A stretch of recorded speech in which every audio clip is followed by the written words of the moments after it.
પ્રાયોજક છે cancer healer centre, a new beginning. તાપીના સોનગઢમાં સાંડકુવા ગામે 24થી વધુ બાળકોને ફૂડ પોઈઝનિંગ.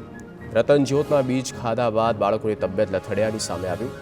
એકાએક બાળકોને ઉલટી થતાં શાળા તંત્રમાં દોડધામ. તમામ બાળકોને વ્યારાની સિવિલ હોસ્પિટલમાં ખસેડવામાં આવ્યા. અમરેલી બોગસ લીટર કાંડ મુદ્દે અશોક માંગરોળિયાના સંબંધી અને કૌશિક વેકરિયાની ઓડિયો ક્લિપ વાયરલ.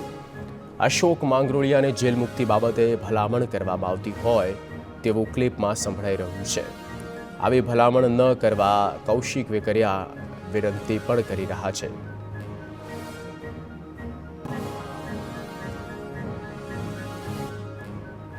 દાઉદના નકલી અને હુકમ કૌભાંડ મામલે 11 સર્વે નંબરને રાહત. તપાસમાં 11 સર્વે નંબર સાચા જણાતા દસ્તાવેજ માટે પરવાનગી અપાઈ. લાંબા સમયથી દસ્તાવેજની રાહ જોતા માલિકોને રાહત મળી. તપાસ સમિતિ 11 સર્વે નંબરને ક્લિયરન્સ આપ્યું.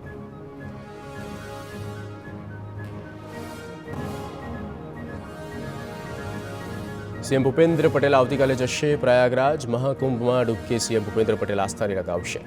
યુપીના સીએમ યોગી આદિત્યનાથ સાથે મુલાકાત કરશે તો પ્રયાગરાજના બડે હનુમાન મંદિરમાં દર્શન કરી ગુજરાત પેવેલિયનની પણ મુલાકાત લેશે.